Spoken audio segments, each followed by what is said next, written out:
반갑습니다. 오늘 우리는 하나님의 은혜로 구원 받았어요라는 말씀을 같이 나누려고 합니다. 자, 우리가 지난주에 배웠던 말씀이에요. 자, 기억나요? 자, 우리 한번 얘기해 볼 수 있는 친구. 자, 보배야. 우리 지난주에 배웠던 말씀이죠? 혹시 기억나요? 어떤 말씀인지? 얘기해 볼 수 있겠어요?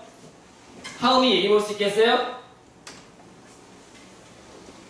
어떤 내용이었죠?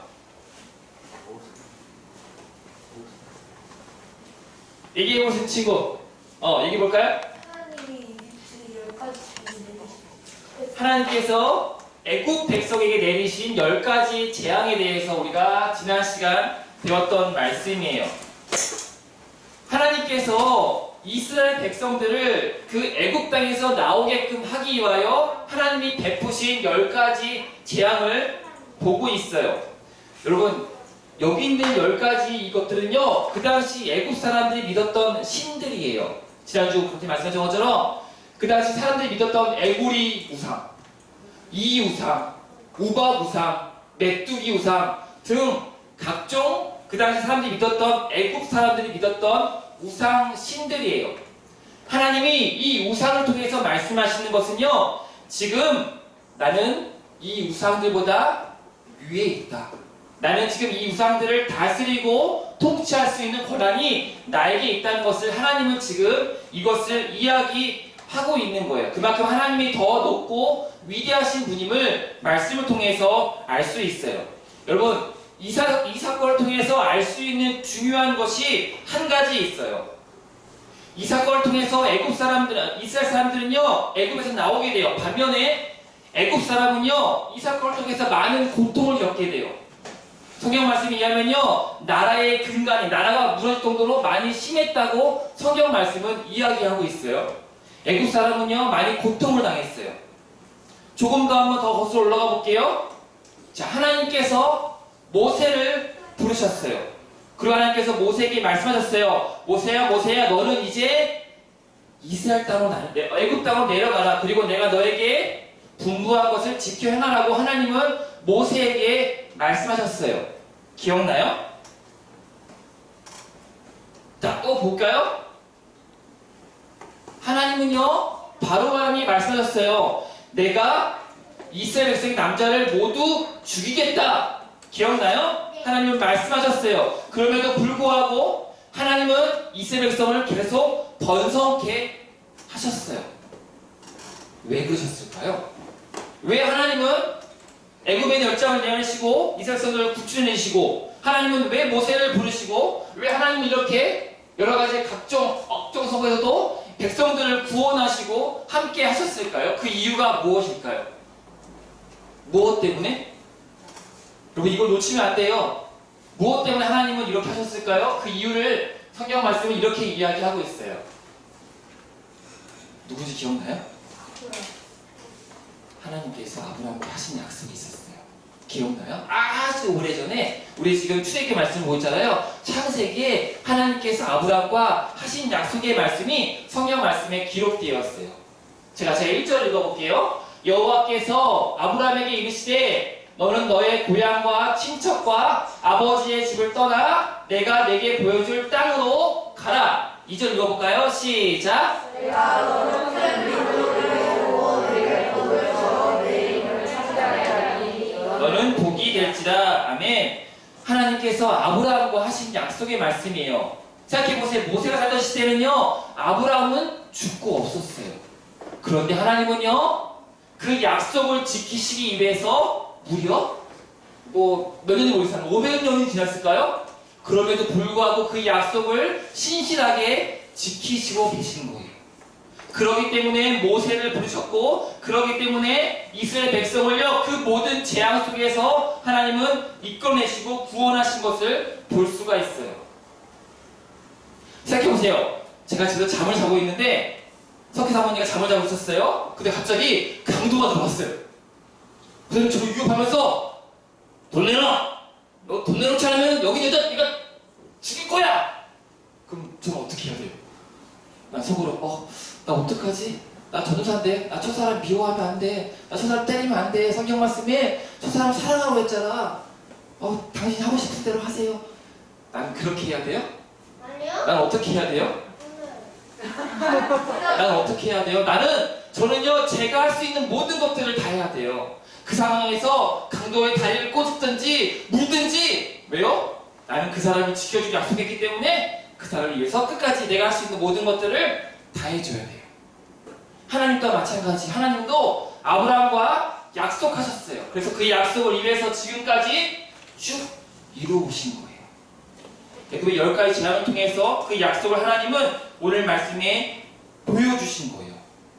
그만큼 하나님은요, 그 약속을 지키시기 위해서 신실하게 일하시는 분임을 오늘 말씀을 통해서 알 수 있어요. 여러분, 이후에도요, 이스라엘 백성들은요, 많은 전쟁을 하게 돼요. 전쟁을 해서요, 많은 사람을 죽여요.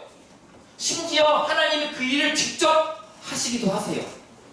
부상할 수 있죠. 하나님 어떻게 사랑이 많으신 분 맞아?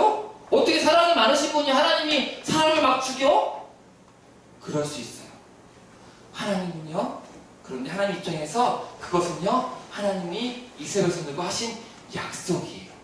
그래서 그 약속을 신실하게 지키시기 위해서 하나님은 그렇게 하신 것을 성경 말씀은 이야기하고 있어요. 여러분, 오늘 말씀을 통해서 우리는 정말 중요한 것을 알 수 있게 돼요. 어떻게 보면 하나님이 약속하신 최고의 선물인 것을 오늘 말씀은 이야기해주고 있어요. 여러분이 봤던 10가지 재앙의 마지막 재앙이 뭐였죠? 장자의 죽음의 재앙이었어요. 이 10번째 재앙은요, 애굽에 처음 난 모든 것이 죽는 재앙이었어요. 하나님께서는요, 이 10번째 재앙을 통해서 사람들뿐만 아니라 짐승까지도, 심지어 바로왕의 아들까지도 하나님은 하나님을 죽일 것을 이렇게 말씀하셨어요. 첫째면은 준성이? 준성아, 눈 떠야지, 지금 자면 안 돼. 하선아, 시집은 가야지. 지금 죽으면 안 돼. 애굽 사람 상황에서 이렇게 막 소리가 울리고 들리지 않았을까요?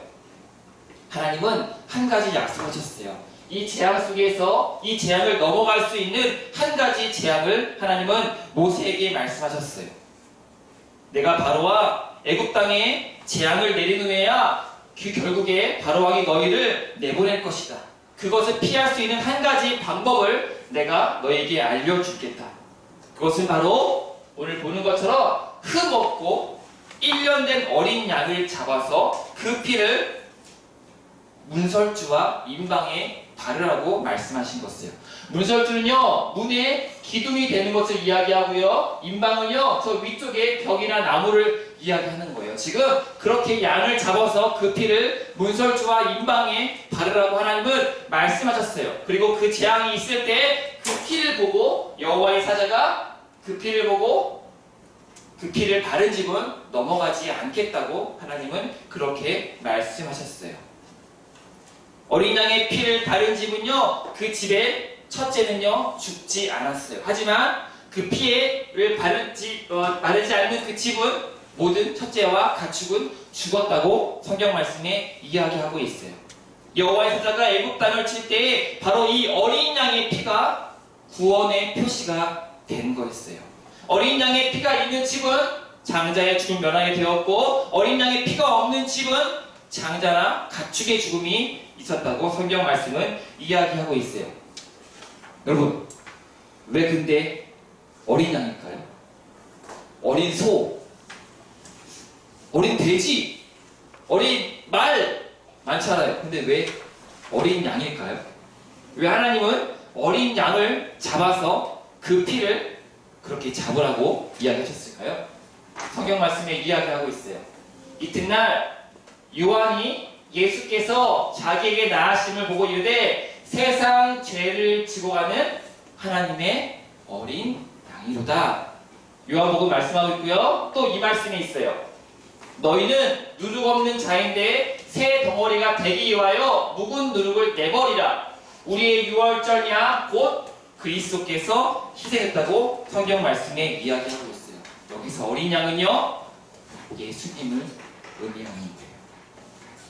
이스라엘 백성들이 장자의 그 죽음에서 구원을 받을 수 있는 단 하나는요, 바로 그 어린 양의 피를 문설주와 임방에 바르는 것이었어요. 이것 외에는요, 다른 어떤 방법으로 그들은 구원받을 수 없어요. 하나님께서 약속하셨던 그 약속의 말씀이 이제는 예수님을 통하여서 예수님의 피를 받은 우리들에게 이어지는 것을 성경 말씀은 이야기하고 있어요. 예수님 외에 다른 어떤 구원의 방법은 없어요. 오직 예수님의 이 보혈을 믿어야만 우리는 구원받을 수 있음을 말씀은 이야기해주고 있어요. 예수님은 하나님의 어린 양으로 이 땅에 오셨어요. 어린 양의 피는 곧 생명을 의미해요. 우리가 예수님의 피로 새 생명을 얻고 하나님의 자녀가 되었음을 오늘 말씀은 이야기해주고 있는 거예요. 이것이 바로 하나님이 약속하신 최고의 선물이고 지금까지도 하나님은 이 약속을요 신실하게 지켜오세요. 그렇다면 예수님의 피로 구원받은 우리들은 어떻게 살아야 될까요? 성경 말씀에 우리가 이러한 삶을 살아야 한다고 말씀하고 있어요. 읽어볼까요? 우리 하은이가 읽어볼까요? 읽어볼게요. 이에 예수께서 제자들에게 이르시되 누구든지 나를 따라오거든 꼭 자기의 부인하고 자기의 십자가를 지고 나를 따를 것이니. 아멘. 지금 말씀하세요. 누구든지 나를 따라오려거든 자기를 부인하고 자기 십자가를 지고 따라오라고 예수님이 그렇게 말씀하고 있어요. 여러분, 예수님 십자가를 진다는 게 뭘까요? 예수님도 십자가를 지셨잖아요. 근데 말씀하세요. 자기를 부인하고 자기 십자가를 지고 나를 따라오래요. 여러분, 십자가를 진다는 게 뭘까요? 십자가 이렇게 막 무거운 걸 들고 예수님 같이 가요. 이런 걸까요? 십자가를 진다는 게 뭘까요? 예수님이 왜 십자가를 지셨어요? 예수님이 왜 십자가를 지셨죠? 저 여러분들을 사랑해서 구원하기 위해서 예수님이 십자가를 지었어요. 십자가는 다른 말로 하면 사랑이라고 얘기할 수 있어요. 우리도 역시 예수님을 사랑하는 것을 이야기할 수 있어요. 내가 십자가를 진다는 것은요 바로 예수님을 사랑한다는 것이라고 얘기할 수 있어요. 사랑한다면 당연히 예수님이 원하시는 것, 예수님이 좋아하시는 것을 하겠죠. 나 예수님 사랑해요 라고 고백하는데 뒤에서는 싫어하는 것 하겠어요? 그건 사랑하는 게 아니잖아요. 예수님을 사랑한다면 예수님이 좋아하는 것, 예수님이 원하시는 것을 하겠죠. 이것이 바로 우리들이 예수님의 보혈의 피로 구원받은 우리들이 살아가야 되는 삶임을 오늘 말씀에 이야기해주고 있어요. 여러분 그거 알아요? 세상에 예수님을 믿어도 정말 저 사람 예수님 믿어? 라고 하는 사람이 정말 많이 있어요. 어떤 때는요 심지어 예수님을 이용해 먹기도 해요. 어떤 심지어는요 내 입으로는 예수님을 믿는다고 고백하지만요 생활을 보면요 전혀 예수님을 믿지 않고 살아가는 사람들이 정말 많이 있어요. 예수님을 믿고 예수님의 십자가를 지는 사람이라면은 정말 내가 내 마음대로 내 욕심대로 살아가고 있는 것은 아닌지 한번 우리는 내 자신을 돌아봐야 돼요. 그래서 십자가를 진다는 것은요 바로 예수님이 기뻐하시는 삶, 예수님이 원하시는 삶대로 살아가는 것을 말씀하고 있어요. 이것이 바로 자신의 십자가를 지고 살아가는 것이고 이것을 위하여서 예수님이 십자가에 돌아가신 거라고 말씀하고 있어요. 여러분 기억했으면 좋겠어요. 10번째 이 장자의 죽음은요 단지 장자의 죽음으로 끝나는 사건이 아니에요. 이 사건은요 지금 우리에게는요 그 십자가를 지고 예수님을 따라올 것을 이야기하는 사건이고요. 그 구원의 방법은요 예수님 외에는 다른 어떤 것도 없음을 성경 말씀은 이야기해주고 있는 거예요. 여러분 이것들을 잘 기억하면서 이제 내가 바로 예수님의 십자가를 지고 예수님 원하시는 방법대로 예수님 원하시는 삶대로 살아갈 수 있는 여러분들 되어지길 예수님의 이름으로 축복하며 기도합니다. 기도하겠습니다.